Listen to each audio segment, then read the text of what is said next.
ভাইয়া দেশটা তো তোমাদের, তোমাদের আব্বা আম্মার। আমরা এখানে তরমুজ কারওয়ান বাজারে প্রবাসীরা দিনে রাতে ডলার পাঠাইতেছে, রেমিটেন্স পাঠাইতেছে, আর তোমরা কি করতেছো?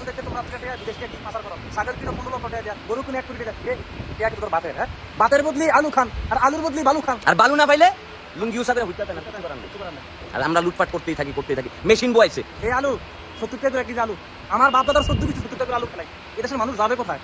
আলু নাই, পেঁয়াজ নাই, তেল নাই, যে জিনিসে কিনতে যায় সেই জিনিসের দাম হচ্ছে আকাশ চুম্বি। ডিমের দাম ধরেন, আন্ডার দাম হচ্ছে একটা আন্ডা এখন 15 টাকা। এখন মানুষ প্রতিদিন পর আন্ডা বাড়তে, কারণ মুরগির আন্ডা তো পরিমাণ দাম। আমাকে নিজে বেঁচে হচ্ছে কি আন্ডা বাড়াবো, এছাড়া আমাদের কোনো গতি নাই। কি অবস্থা! আমরা কই আছি, কই যাইতেছি, আমরা কোনায় যাইতেছি? আমরা এই দেশে কি কোনো মা বাপ নাই, অভিভাবক নাই? অভিভাবক নাই। দেশ কেমনে হুতাশে চলে কেন? আপনারা কি এগুলো দেখতেন না? আল্লাহর রাস্তায় লাখ লাখ বেকার প্রতিদিন বাইতেছে। বাজারের ভিতরে ঢুকুন জানা যে পরিমাণ বাজারের অবস্থা।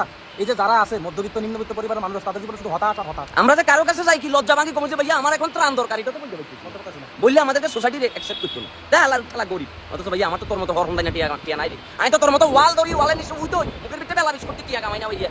আমি তো বেশি আম এতে করে শুধু চাকরি। আঙ্গুর জীবন তো এমনি করে চলে যাবে। আঙ্গুর কাছে তো পাপের পয়সা নাই, আমরা কেমনে পাইছি? আমাদের ফুল মামাইয়া কেন মানুষ আঙ্গুর মারে কেনা করি কেন করে সুশি চিকিৎসা দেবো, কেমনে দিয়ে দেবো, কেমনে করি কি ভাইয়া? তোমরা লুটতেই থাকবে।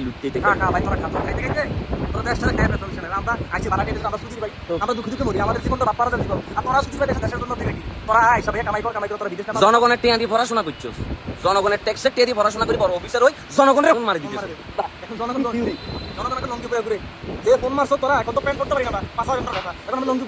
না লুঙ্গি করি আরো সুবিধা করে দিছি, ভাইয়া আসো আসবে তুলবে মারি দিবে, ব্যাস আর কোনো দেরি নেই।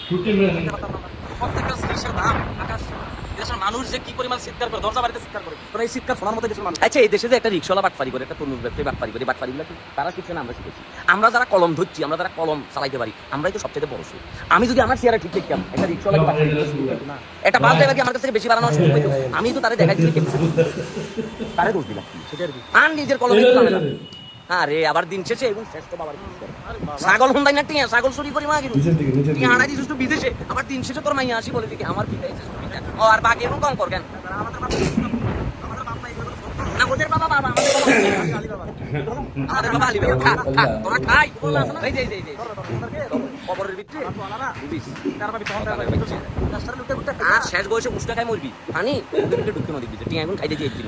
দেশের ভিতরে কত মতি আছে, কত মতির ছেলে ছাগল কিনা ঘুরতে আছে, আর আমরা হচ্ছে একটু আলু কিনতে পারি না, আলু 70 টাকা। এখন ছাগল আর আমরা দড়ি, কথা বুঝছো? ছাগল এগুলো খাইতেছে, দড়ি আমাদের গলায় ফেলা রেখে। তগর বিচার আল্লাহ করুক, এছাড়া আর কিছু বলবে না। তগর বিচার স্বয়ং আল্লাহ নিজের হাতে করুক। মানুষের বাচ্চারা তোরা প্রবাসীর টাকা পয়সা লুটি খাইতেছ, দেশের মানুষের টাকা পয়সা লুটি খাইতেছ, তগর বিচার যাতে আল্লাহ নিজের হাতে করে। হাজার হাজার লাখ লাখ গরিব মানুষ, তারপরে এই যে দরিদ্র স্কুলে এগুলো ভবিষ্যতে তোরা মরবি দিয়ে রোডে ঘাটে অপমৃত্যুই বতো কর হালাল তালা দেখি না দেশের সংসদ সদস্য আর আগাম করতে চাই এনাদের করতেছে আমরা মধ্যে আগাম করি ধরা খাইছে।